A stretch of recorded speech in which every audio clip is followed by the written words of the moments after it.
Your Honor, before you finalize anything, I need to speak. My son, Caleb, stood up in the back of the courtroom. He had turned 19 just 3 weeks earlier. On the same day, his mother handed me divorce papers with a smile on her face. Judge Eleanor Whitfield looked genuinely surprised. This was supposed to be a routine final hearing. Sign the documents, divide the assets, end a 24-year marriage, and move on. Nothing complicated, nothing dramatic. "Young man," the judge said, "this is a private proceeding. Who are you?" "My name is Caleb Holloway," he said. "The respondent is my father. The petitioner is my mother, and I have evidence this court needs to hear before any documents are signed." His voice was steady, calm. Nothing like the nervous boy I had raised. Nothing like the teenager who used to rehearse class presentations in the bathroom mirror. My wife, Vivienne, was sitting at the petitioner's table with her lawyer, a sleek woman named Andrea Mercer, who billed $600 an hour and was worth every cent if your goal was to destroy somebody in family court. Vivienne's face went white. "Caleb, sit down," she hissed. "This does not concern you." He looked at her without blinking. "Actually, Mom, it concerns me more than anyone." Then he walked forward, past the gallery, past his mother's table, until he was standing directly in front of the bench. In his hand was a small device, a digital voice recorder, the kind anyone could buy online for less than $100. "Your Honor," he said, "for the last 4 years, I have been recording conversations in my home. Conversations my mother had when she believed nobody was listening.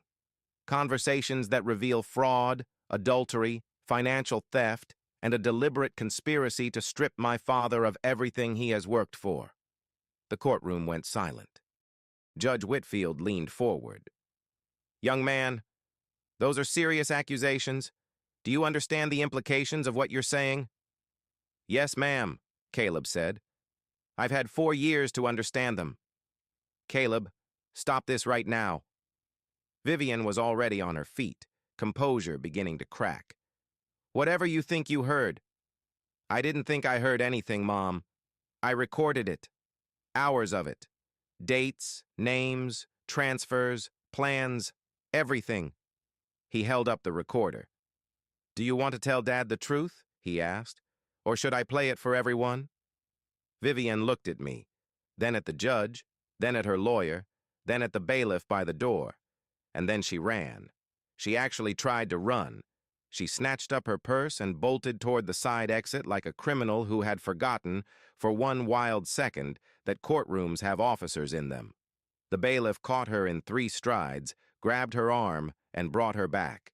"Ma'am, you need to return to your seat." "Let go of me," she snapped. "This is absurd. My son is lying." "Ma'am," he said, firmer now. "Sit down." He guided her back to counsel table. She was shaking. All the smooth confidence was gone. The elegant posture, the polished voice. The mask had slipped, and underneath it was something frantic and ugly. Judge Whitfield looked at Caleb with a different expression now. No longer mild irritation. Something sharper, something attentive. "I think," she said, "you had better tell me exactly what is on that recorder, Mr. Holloway." Caleb pressed play, and my entire marriage began to collapse in public. Let me go back. My name is Daniel Holloway. I was 53 years old that winter. I had lived in Knoxville, Tennessee for most of my adult life, working as a senior mechanical engineer for a company that manufactured commercial processing equipment. Nothing glamorous, nothing anyone wrote stories about, just reliable work, good benefits, long hours. The kind of job that lets you buy a house, raise a child, pay tuition, plan retirement, and believe that if you keep showing up, life will hold together.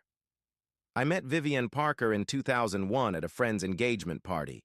She was 25, strikingly beautiful, quick with a smile, and working as a legal assistant at a prestigious firm downtown. I was 29, newly promoted, proud of myself in the quiet way men are when they think they're finally becoming dependable. We dated for nearly 2 years, got engaged in late 2003, and married in August 2004. For a while, I believed we were happy. At least I did what most husbands do when life settles into routine. I mistook stability for intimacy. We bought a good house because Vivian wanted a better neighborhood. When Caleb was born in 2007, she said she wanted more time at home, so we rearranged everything around my salary. When she wanted private school, I took on extra consulting work. When she wanted renovations, vacations, memberships, upgrades, nicer furniture, better cars, I found ways to make them happen. I gave her everything I could provide. Apparently, it was never enough. The first time I sensed something was wrong was in 2020. Caleb was 15. I came home early one Thursday afternoon because a meeting had been canceled, and I found Vivian upstairs in our bedroom speaking into her phone in a low voice. The moment she saw me, she ended the call. "Who was that?" I asked. "My cousin Elaine." But Elaine lived in Oregon, and the number on the screen wasn't hers. I let it go. That is the sentence I have replayed in my head more times than I can count. I let it go. Because after 16 years of marriage, suspicion feels like betrayal too. Because decent men are often trained to distrust their instincts if those instincts threaten the life they built. Because I did not want to be the husband who imagined problems into existence. Looking back, the signs were everywhere. The new clothes I had never seen before but somehow paid for. The girls' nights that stretched later and later. The phone tilted away from me when she texted. The strange pleasure she seemed to take in my predictability. I saw pieces of it. I just never let myself assemble them. Then came Caleb's 19th birthday, October 11th, 2024. We had a small celebration at home. A few relatives, cake, gifts, college talk. Caleb had been accepted to Georgia Tech for engineering, same direction I'd taken, and I was absurdly proud of him. It should have been one of those warm family nights you remember with uncomplicated affection. Instead, it became the night my wife declared war. After the guests left and Caleb went upstairs, Vivian asked me to sit at the kitchen table. "Daniel," she said, "I want a divorce." No warning, no careful lead-in, no sadness, no attempt to soften the blow, just that. "What?" I said. "I'm not happy," she said. "I haven't been happy for years. And now that Caleb is 19, I don't have to pretend anymore." Pretend. The word landed harder than the divorce itself. "Vivian, what are you talking about?" She smiled. Not a guilty smile. Not a regretful one. It was the smile of someone who believed she had timed everything perfectly. "I've been planning this for a long time," she said. "I was waiting until Caleb was legally an adult. No custody issues, no leverage, no delays. Now I can finally have the life I deserve." "The life you deserve?" "I've spent 20 years in a house that never felt like mine, in a city I never loved, with a man who thinks paying bills is the same thing as being alive." "I gave you everything." "No," she said. "You gave me comfort, routine, obligation. That's not everything." Then she slid the papers across the table. "Sign these. Andrea says it will go faster if you don't make it ugly." I looked at the documents, then at my wife, or the person I had called my wife for 20 years, and all I could think was that I no longer understood the face sitting across from me. "I need time to think." "Think all you want," she said, rising from the table. "I'm done, Daniel. I've been done for years." She walked out and left me there with the papers. A minute later, Caleb came downstairs. "Dad," he said quietly, "don't sign anything." I looked up at him. "You heard that?" He nodded. Then he sat across from me, and I saw something in his expression that made my stomach turn. Not surprise, not fear, recognition. He had been expecting this. "I need to tell you something," he said, "and I need you to trust me." "Caleb, what are you talking about?" "I've been recording Mom for 4 years." He took out his laptop, opened a folder, and turned it toward me. Hundreds of audio files. Dated, organized, labeled. At first, I could barely process what I was seeing. Why? Because she's been lying to you for years, he said. And someone had to protect you. That night, my son told me more truth than I had received in 24 years of marriage. The affair had begun in 2019. The man's name was Gregory Shaw, senior partner at the law firm where Vivian had once worked before Caleb was born. According to Caleb, they reconnected at a charity gala. One lunch became several, then hotel rooms, then an entirely separate life. Caleb discovered it when he was 15. He came home early from school one day with the flu and heard voices upstairs. His mother's voice, and a man's voice that wasn't mine. He didn't confront her. He didn't tell me. At first because he was confused, then because he became afraid that if he accused her without proof, she would talk her way out of it and make him seem unstable or vindictive. So he watched. Then he listened. Then he recorded. He started with his phone. Later, he bought a dedicated digital recorder and began hiding it in places she liked to talk. The upstairs hallway table drawer, behind books in the study, in the kitchen cabinet above the coffee maker, anywhere he could leave it unnoticed and retrieve it later. He recorded calls with Gregory. He recorded her conversations with friends where she joked about her second life. He recorded strategy talks.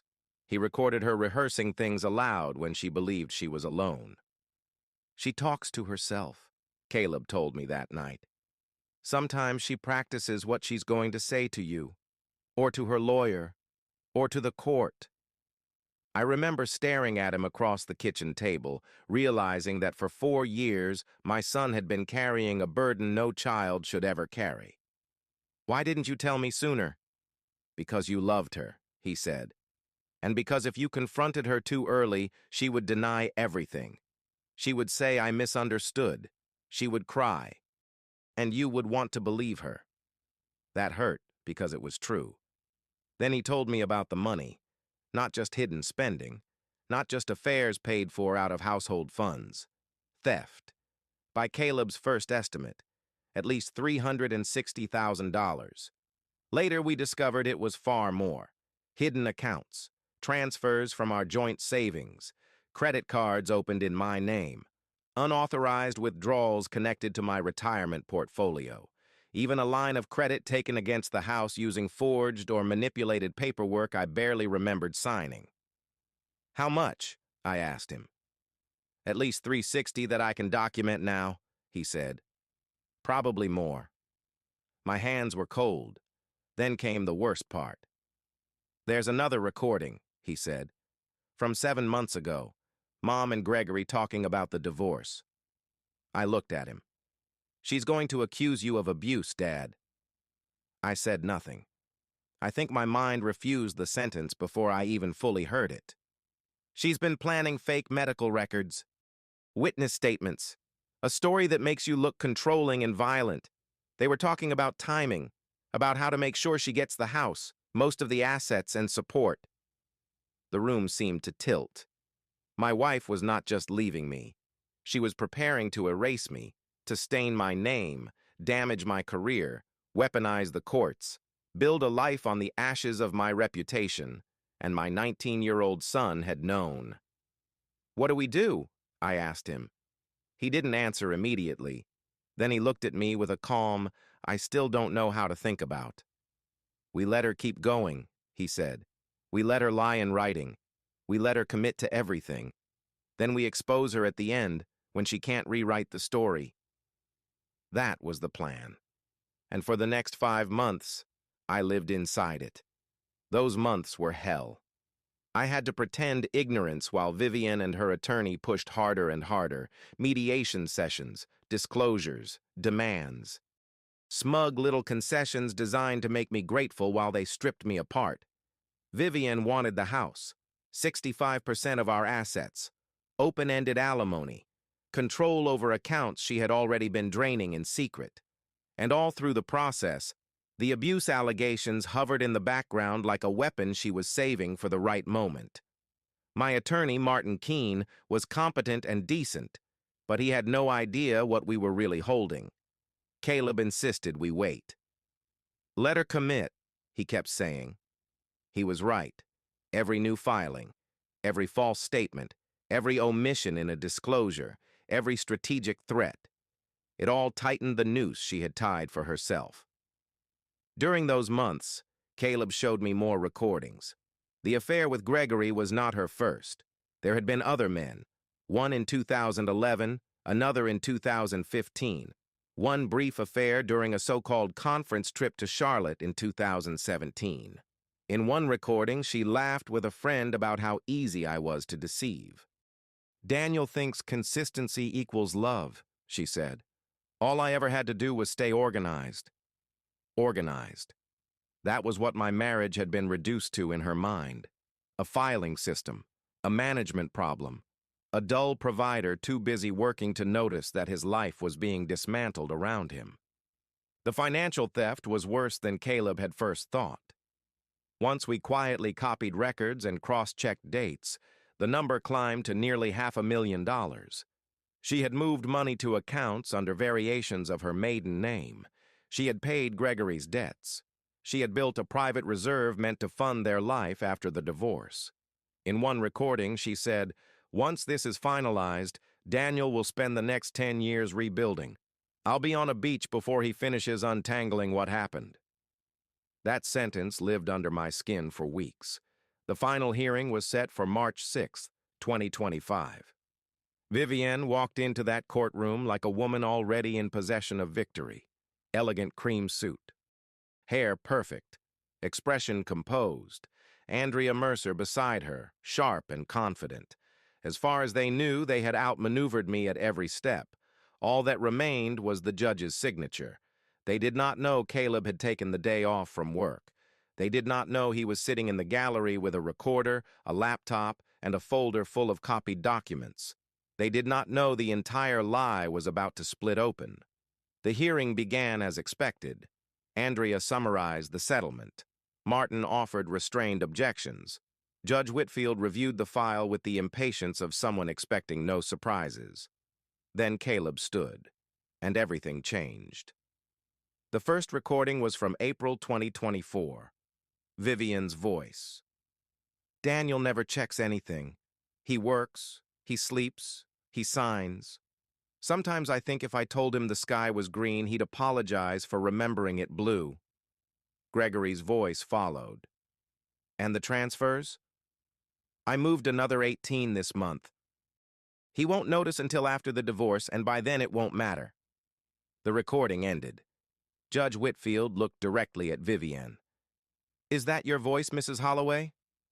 Vivienne's fingers tightened around the edge of the table. "That was taken out of context." Caleb spoke before anyone else could. "That was Gregory Shaw," he said. "Her partner since 2019. I have recordings documenting the affair, the financial transfers, and the divorce strategy." Andrea Mercer stood up sharply. "Your Honor, this is improper. We have no chain of custody, no authentication, and I strongly object." Caleb stayed calm. "Tennessee is a one-party consent state, Your Honor. Many of these conversations were recorded in my own residence where I was legally present. Others were open device captures in common areas of our home. All original files are preserved with timestamps and device metadata." Judge Whitfield held up a hand. "Counselor, sit down. I am capable of determining what I will hear." Andrea sat. Caleb played the second recording. Vivienne discussing a home equity draw Gregory needed to bridge a rough quarter. Then another. Vivienne bragging to a friend about opening a card in my name because, in her words, "Daniel still thinks paperwork is boring, which is why I win." Then another. A conversation about hiding money in staggered transfers, small enough to avoid immediate scrutiny. Each clip was precise, short, damning. And then Caleb said, "There is one more recording the court needs to hear." The room was absolutely still. He pressed play. Vivienne's voice came through clear as crystal. If Daniel fights the settlement, I'll use the abuse claim. I've already drafted the medical history. Andrea says judges react to patterns, not proof. Once they see photos and witness statements, he'll look like every other controlling husband. Gregory asked, "What about Caleb?" "Please," Vivian said with a laugh. "He'll do what I tell him. He always has. And if he doesn't, I'll say Daniel manipulated him. Alienation. That covers it." The recording ended. Nobody moved. Judge Whitfield's face had gone hard in a way I have only ever seen on people who realize they have nearly been made a fool of in public.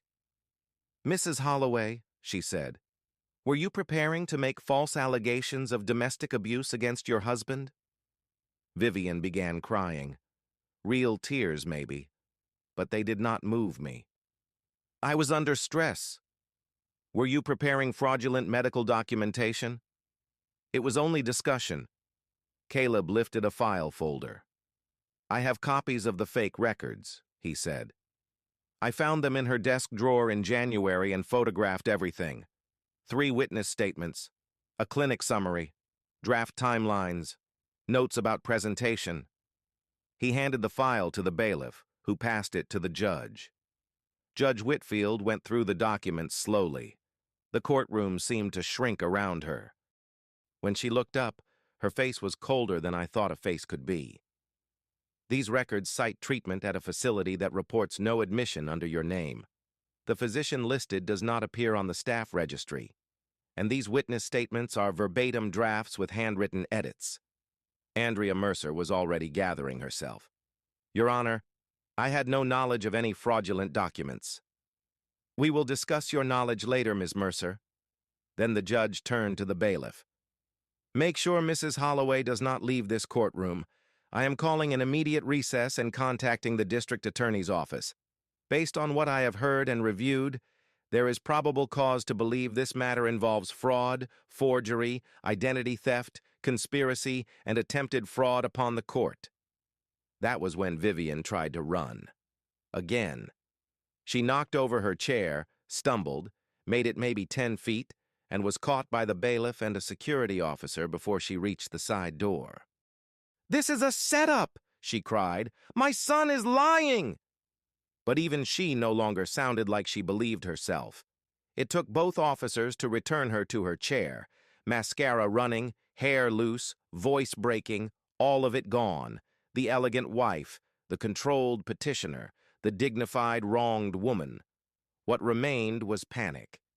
Judge Whitfield watched her with open contempt. "Mrs. Holloway," she said, "your behavior is noted for the record." Then she struck the gavel. The hearing ended there. But the consequences were just beginning. The district attorney's office moved quickly. Once they subpoenaed the accounts, cross-checked the filings, and reviewed Caleb's archived recordings, the whole structure collapsed. It wasn't just adultery. It wasn't just hidden money. It was coordinated deception on multiple levels. Vivian was charged with 16 counts, including fraud, forgery, identity theft, attempted perjury, conspiracy, and falsification of evidence. Gregory Shaw was later charged as a co-conspirator in several financial offenses. 2 of Vivian's friends who had agreed to sign false witness statements accepted plea deals related to attempted perjury. A physician whose name appeared on one forged document denied any involvement, and that trail opened another branch of the investigation. Vivian's criminal trial began in November 2025. Caleb testified for nearly 2 full days. I sat in the gallery and watched my son, my quiet, observant, 19-year-old son, explain to a room full of strangers how he had spent 4 years documenting his mother's betrayal because he knew his father would never survive it otherwise. The prosecutor asked him, "Why did you carry this alone for so long?" He answered without drama, "Because my father trusted her completely. Without proof, she would have convinced him I was confused, or angry, or manipulated. I knew the only way to save him was to wait until the truth could not be denied." "And that meant 4 years?" "Yes, sir." "That must have been difficult." Caleb paused. "It was. But my dad spent 20 years building a life for our family. The least I could do was spend 4 years protecting him. I cried when he said that. Not quietly, not with dignity. I cried like a man who had just learned that the person who saved his life had once been the boy he taught to ride a bicycle. Vivian was convicted on 13 of the 16 counts. She was sentenced to 9 years in state prison, with eligibility for parole after 5. The divorce settlement was completely rewritten. I retained the house, though I sold it later. I received 70% of the remaining marital assets and a restitution order tied to the funds she had stolen. Gregory lost his partnership. His own wife divorced him as soon as the affair and financial records became public. The false witnesses ended up with probation, public embarrassment, and professional damage that would outlast any formal sentence. Everyone who had helped Vivian build her plan paid for it, not because life is usually fair, but because this time, somehow, the truth had arrived with receipts. Caleb started college that fall. I drove him to Atlanta myself, helped him move into a dorm room with cinder-block walls and narrow beds and cheap blinds. Normal father-son things, the kind of day I had imagined for years, though nothing about us felt normal anymore. At one point, carrying a box up 3 flights of stairs, he asked, "Dad, are you okay?" I set the box down and looked at him. "I keep thinking about what it cost you." He knew exactly what I meant. "I'm fine." "No," I said. "You're not. You were 15 when this started. You were a kid." He shrugged, but it wasn't indifference, more like acceptance. "Someone had to do it. You shouldn't have had to." "Maybe not. But I was the only one who knew." We finished carrying boxes. Later, we got dinner near campus. Burgers and fries and the kind of awkward talk people use when the real conversation is too big for the moment. Then, in the parking lot, I asked him what I had wanted to ask for months. "How did you live with it?" He leaned against the car and thought about that. "Some days I wanted to tell you everything," he said. "Some days I almost did. But I knew she'd talk her way out of it. She always talked her way out of things. I had to wait until she couldn't." 4 years is a long time. He smiled a little. "You were worth it." I hugged him then, longer than I usually would have, longer than he probably expected. "I don't know what I did to deserve a son like you," I said. He pulled back and looked at me. "You showed up," he said. "Every day. You worked. You provided. You tried. Even when she treated you badly, you kept trying to be decent. That matters."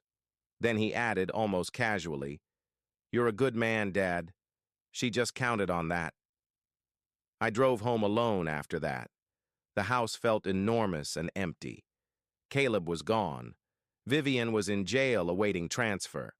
There was nobody left in the rooms but me and the silence. But it wasn't the same silence I had lived with during the marriage. That silence had been crowded, tense, unknowable. This one was clean.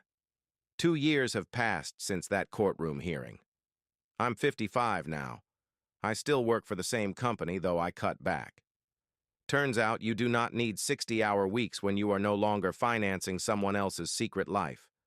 I sold the old house in 2026. Too many memories. Too many ghosts. I bought a smaller place near downtown. Modern, bright, clean. I started dating again.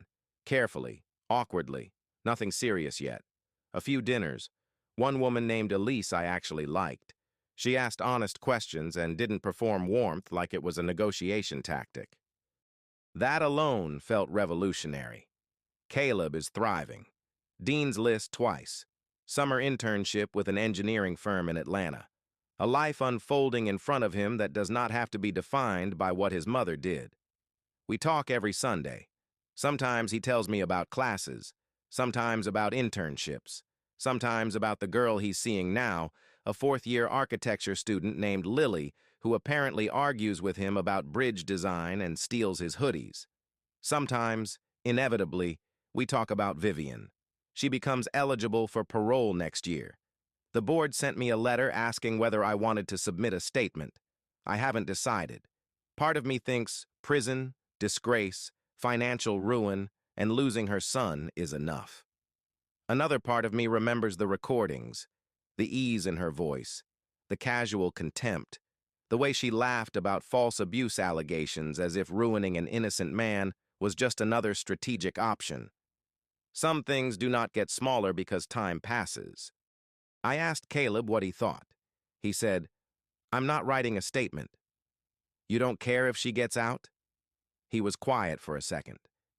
"She's still going to be a felon, still going to be the woman whose son exposed her in open court, still going to wake up every day knowing exactly what she did. Prison isn't the whole punishment, Dad. Living with herself is." I did not argue.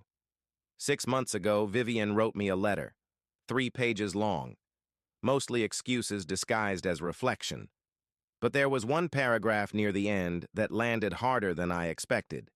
It said, "You were never the problem, Daniel. I told myself for years that you were ordinary, limited, emotionally flat, and that I deserved more than the life you gave me. But the truth is simpler and uglier. I was greedy. I was dishonest. I was incapable of gratitude. I blamed you because it was easier than facing what I was. I know that now." I read that paragraph 3 times. Then I tore the letter up and threw it away. Because understanding is not repair. Because confession is not restoration. Because a prison revelation does not return stolen years, stolen money, or the look on my son's face when he realized he needed to protect me from his own mother. Still, I will admit this. There was something coldly satisfying in knowing she finally saw herself clearly. Not because it healed anything, but because lies lose their power once even the liar can no longer believe them. I think sometimes about that courtroom, about Caleb standing up, about the precise moment Vivian realized her own son had been listening all along, that the boy she assumed she could manipulate had become the man who would end her. She thought she had planned everything perfectly. Wait until he was an adult, file at the right time, use the system, control the narrative, strip me bare and disappear into a new life funded by old theft. What she never accounted for was attention. Secrets survive only as long as nobody is truly watching.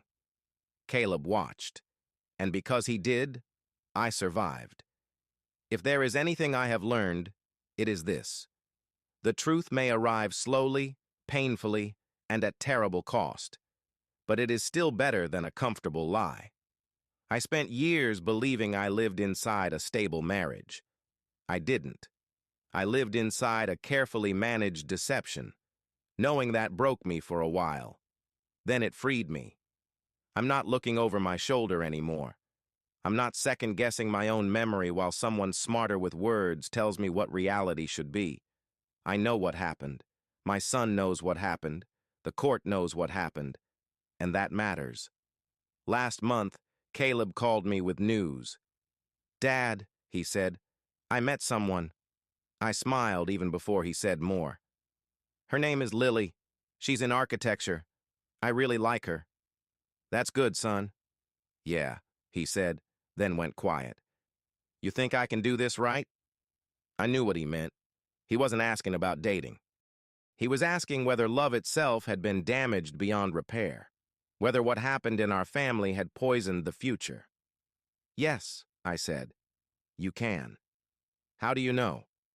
"Because people like your mother don't worry about hurting others. They just do it. The fact that you're afraid of repeating it already means you're different." He laughed then. A real laugh. Young and light and unbroken. "You always know what to say?" "Not even close." "Good," he said. "That would be annoying." We talked a little longer, about school, about work, about Christmas. He said he wanted me to meet Lily over winter break. After we hung up, I sat in my quiet living room and thought about what remained. Not the wreckage, not the betrayal. What remained after. A son who became more than I ever knew. A life rebuilt slowly but honestly. A future that was smaller than the one I once imagined, maybe, but cleaner, truer. The pain never fully disappears. I don't think it is supposed to. Some injuries become part of the architecture of a life, but they do not have to be the whole structure. What saved me was not revenge. It was truth. Quiet, patient, well-documented truth, carried for years by a boy who should never have had to carry it, spoken at the exact moment it could no longer be ignored. And in the end, that was enough.